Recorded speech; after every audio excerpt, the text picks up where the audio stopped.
So I'm trying to think whether I should do a storytelling type of concept, or if I should do something else. Let's do story time, right? Because I feel like people who do well on social media, because obviously, I mean, I don't care about being famous, but I do need to get a certain amount of followers so that I can successfully launch projects, raise money, and et cetera, et cetera. So we're going to improve on the storytelling aspect. But essentially, the first time I heard about smart contracts and NFT it was around the time of my birthday in 2021. I had one of my friends call me up and he's like, yo, my boy just made, a bunch of money, like buying this photo. You got to check this out. Like it's around crypto. And he knew that at the time I was already learning how to trade, trying to learn more about the crypto space myself. And so I went over, I get the whole spiel and I start, hearing about this new concept, this new technology with NFTs. So immediately, they're talking about, yeah, we're looking for projects to be able to buy and sell and rah, rah, rah. But like for me, I'm thinking I would rather sell the projects than be one of the people buying the projects. So after I have that thought, I'm just thinking, how do I create a project that people actually want to buy into? Well, one of my friend's friends who was at the house that we all met up at, he had been working on his own project. And so I asked him a little bit about what goes into actually building a project. And he's throwing all these big numbers on a whiteboard. It, it is what it is. I ain't even gonna go into it, but he's throwing all these big numbers up, and I'm just like, okay, all right, well, let's just think about what we actually want this to do. So first, I'm thinking, Squid Games had been out around the time, so I'm thinking, okay, like, what if you designed a game where people who buy an NFT, they get access to be able to interact with this game, and then, it's an elimination style, so the winner gets a big chunk of the money that's raised. So this was one of my very first ideas with how I could, use an NFT to, to provide value to people and incentivize people to buy into it. Now, this was for a project, but my mind is also thinking, okay, in during the gold rush, not a lot of people actually found gold, but the people who were selling the shovels, those motherfuckers were racking in some serious cash. So how do I become one of the people who sells the shovels? AKA, how do I become one of the people who builds the NFT projects for other people? And so, we put together a little plan as far as, being essentially like an agency that builds NFTs for different companies. And so we make a big list of different brands and companies that might, want to use NFTs for various purposes. And I'll be completely honest, we delegated different tasks, but I don't think any of us really worked on it. I know I didn't do my part, maybe other people did, but it never really went anywhere from there. Now, a big part of this was due to the fact that during the time I was just starting college again, which, the previous year had not gone well. I had done okay the spring semester, but fall semester failed like pretty much every class. I did not give a fuck about school at that point. So, at the time, like me starting back, I'm trying to make sure my parents are on my behind about it. And so I'm trying to start school. I'm trying to trade. I'm working this, super low paying job. So I don't have a lot of money at the time. So I'm thinking, how do I get I don't even know what I was thinking at the time because honestly, the best play would have been to just really go full force onto the agency. I didn't have my priorities really straight at the point either, but it is what it is. And so, essentially, later down the line, a few months later, not even a few months later. I mean, I'm still going to these guys' house, at least like once every couple of weeks or so, maybe once a month. But they're actively buying projects because during the time NFTs were hot, so there was new stuff coming out pretty much every single day. And for me, given I didn't have a whole lot of money and most of these projects costed a few hundred to be able to just participate in, I'm thinking, how do I get involved in this space having only maybe a few $100s to actually put up? So I have the idea that what if, we had a system that essentially people could buy into a almost like a group funded wallet, right? Let's say, in the first stage, there's five people who want to participate in this group funded wallet. Five people each put up, let's say five people put up $400 each, so that's 2 grand. And now you have a group funded wallet that instead of only being able to buy one project, you could buy five projects, but you're able to split up the profits amongst your group. So you're able to diversify as far as how many projects you can interact with, which is good given that NFTs were extremely risky during that time. And yeah, you're able to diversify because they were extremely risky. What was the other benefit I was thinking of? I mean, that was the main benefit, right? Just being able to be involved with more projects. Given I only had like 400 bucks to actually do anything with. So I'm thinking if we create a group funded wallet, not only can we mitigate the risk involved with only being able to enter into one project, we can diversify how many projects we're involved in. And as we get better and better, like let's say if we grow that 2,000 to 4,000 and somebody else wants to buy in, we can have it represented by a system of tokens. So since there was five people originally, each putting in 400 bucks, there's five tokens within that wallet. But if we grow it from 2,000 to 4,000, if somebody wants to buy into our wallet and buy a new token, instead of only being able to pay 400 bucks for the token, now they're going to have to pay $800 for the token, right? So it would grow as our portfolio grows. And that was kind of the first concept that I had as far as how we could, almost like I wouldn't call it a decentralized autonomous organization because we would know who each other are, but we would be running it in a way that, there's no central entity like Robinhood or anything governing us. We would first do it ourselves because I wanted to prove the concept first. And then I was thinking, okay, we can make a smart contract that does this for us. I don't actually, was I thinking that at the time? I just knew I had the concept down where we have tokens that represent certain amounts of ownership. It allows us to automate the process of who's owed what. It makes it easier for managing profits. And if someone wanted to sell and exit, the wallet, let's say we grow it to 4,000 and now somebody wants to leave, they can pull their $800 out. So essentially, it was going to be a system to make it easier for friends to invest with each other. But unfortunately, the person whose house we would go over to have these meetings, well, he really liked my ideas. And so he would call me up and invite me over, and we would go smoke a blunt and we would talk, and I would just share my knowledge, share my thoughts, share my ideas. And, come around maybe like November, December time, I ended up hearing that he's gone ahead and put together this group based on the ideas that I've had and is essentially just trying to do it without me. So I'm pretty pissed at this point, but I keep it cool. Honestly, I don't even think I said anything directly to him about it, but I did take account. And again, that's why we wanted to have it be a proof of concept. I wasn't giving all the sauce right then and there because I needed to know if I could trust these people, and clearly I couldn't. Is what it is. So you know, it was still a good idea and a good concept, but I knew I was going to have to work on this myself, at least until I could have a better foundation where I'm not going to have a group just buck and run with my ideas and try to do it without me. So over the next few months, I start thinking, okay, what are some other ways that I can use smart contracts to make money? And so I think about some of the biggest purchases that people need to, one, be able to verify securely, and two, have a lot of volume. And immediately I'm thinking real estate. When my buddies is just starting to gain some traction in the real estate industry. And real estate, houses tend to be people's largest purchase in life. So I'm thinking if I get involved within the real estate space and let's say I use smart contracts to put the title of a property on the blockchain, people can sell their properties to each other without ever having to go to a title company, without having to ever deal with a lot of the middlemen that are traditionally involved in the industry. So that was where my attention shifted to next.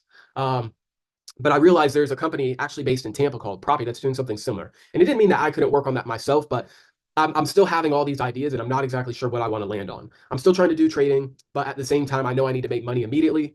And the job I was at was paying extremely little. I think I was making like 10 or maybe 12 bucks an hour. I was making 12 bucks an hour by the beginning of 2022, only because my dad had initiated the process of finding another job. And, I think my boss had ended up finding out about that. So, long story short, I'm trying to figure out how I can actually, get some money so that I can start working on trading full time and I can start building on these NFT concepts. And so then I have the idea, well, I know I like real estate. I know at some point I want to own real estate. At the same time, I like trading. I just need more capital. And, I definitely don't want to be just working at some bum ass job. So I think, all right, what if I built a project where I used the capital that I raised from selling an NFT project to be able to fund my trading. So let's say I raised $1 million. I set aside 100,000 where I can use increments of that to be able to buy into prop firms, and I can use the prop firms to scale that $100,000 and share some of the profits with my original investors. And so that was going to be one of the avenues. The other avenue that I was going to use is I could use the large majority of those profits to buy into real estate that cash flows, and then I share some of the profits from that cash flow with my investors. So this is kind of the evolution of how things have moved from 2022. Now, I started working on the artwork given I had absolutely no idea how to code. I didn't even know if I was going to be the one doing the coding or if I was going to try to partner with someone who understood how to do it already. So I started working on the artwork. But during the time in 2022, crypto was taking a shit. Crypto was burning and nobody wanted to touch it. While the Ethereum market started to drop, attention for NFTs started to die down. And, we saw the volume of projects coming out just completely diminish. And many of these projects that had no actual value tied to them, they just completely fell off, completely abandoned by the people who created it. And, the NFT market kind of just went dormant for a while. There were still players who were putting out projects here and now, but there was nowhere near the hype that we had seen the past, 12 months. It wasn't where you could just put together a loose project, do some marketing, pay some influencers, and then raise $1 to $3 million. Game was changing. So given the changing conditions, I decided it would be best to put a pin in the project, essentially come back to the project when I had more capital and I had more time to work on it actively. So that summer, I decided I was going to get into sales, and I decided I was going to drop out of college. Now, unfortunately, my parents did not take too well to that idea, so I soon found myself, without a place to stay. And so I ended up going to Miami, and I started working for a lending company. Now, this is where I had gotten the next idea for how NFTs could actually be used.